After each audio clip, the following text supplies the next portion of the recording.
Didžiuojamės remdami Lietuvos moksleivių krepšinio lygą.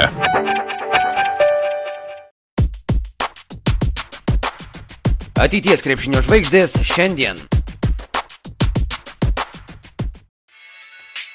Moksleivių krepšinėje, kaip ir vyrų, aktyviai savas komandas palaikantys ir galiai įprastas reiškinys. Tiesa, jaunosius krepšininkus skirtingai nei suaugusiosius dažniausiai palaiko tėvai ar kiti giminaičiai. Artimiausiųjų palaikymas rungtynių metu ar jaunojo krepšininko tobulėjimo procese turi ir kitą, ne tokią šviesią pusę. Tai ir kišimasis į trenerių ar teisėjų darbą, bei bandymas išvengti savo atžalai didesnės konkurencijos.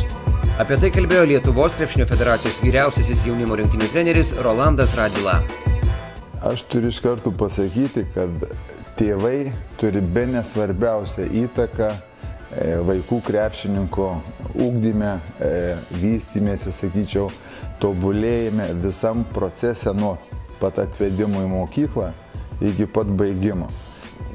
Tėveliai turi nusiteikti, kad vaikas bežaisdamas, kažką bedarydamas, jis įgauna patirties ir jis tikrai bus momentų, kad jis kažkur užsigaus, nugrius ir panašiai, bet tai nereiškia, kad tas tėvelis turi bėgti per salę, gelbėti tą vaiką vidury varžybų, kad apeliuoti į kitus vaikus, kad kodėl užgavai mano vaiką ir panašiai, nes tas vaikas visą tą patirtį pats turi pereiti, visą tą natūralią atranką. Ir realiai nei vienas žaidėjas neužaugo, labai gerų lygių žaidėjas neužsigavęs, neturėjęs bent kokios traumelės.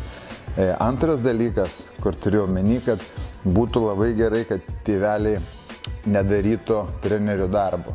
Tai yra nemokintų iš balkono, kur bėgti, kur mest, kur varyt, ką daryti. Sakyčiau, tegu tai daro patys treneriai, kurie geriausia išmano, kad ne tėvelis, pavyzdžiui, sudarinėja ar mamytė tą procesą treniruočių. Kur vaiko eiti, kur lankyti, sakykime. Suprantu, kad kartais tą reikia padėti, užvesti ant kelių, bet kad nebūtų, kad treneris sako vienaip, o tėvelis sako, kad eisim ten, rytoj darysim tą ir tą, sakykime, aš suprantu, tai vis tiek yra pagrindinis dalykas, tai treneris, o tėvelis, jis galėtų tik tai realiai padėti tam vaikui, paskatinti, pamotyvuoti, pasakyti, kad ten gerai dirbai, gerai stengiaisi ir panašiai.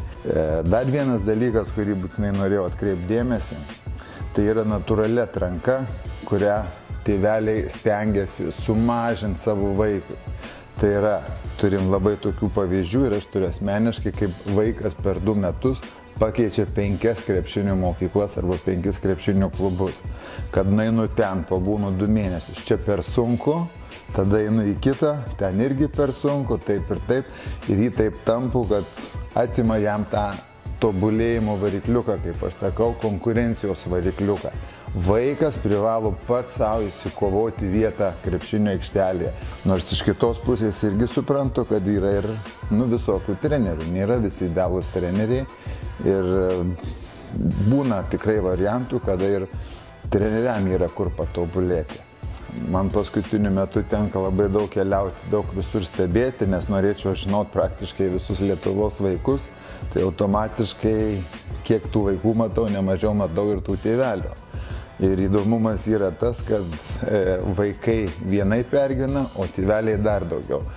Tikrai suprantu jų tas emocijas, bet matau vieną bėdą, kad tėveliai ne tik gerai išmano, kaip treniruoti tą vaiką, kur jam ką pačiam daryti, bet ir kaip teisėjauti, tėveliai irgi labai gerai mačiau žino ir ką reikėtų kaip nors sumažinti šitą dalyką, kad ir kaip tos emocijos ten liejasi, bet nereiktų kaltinti teisėjų, kad jis netaip sušvilpė, netaip tą padarė, nes teisėjas tikrai yra objektyvus, kad klaidelių būna, tai aš tą sutinku.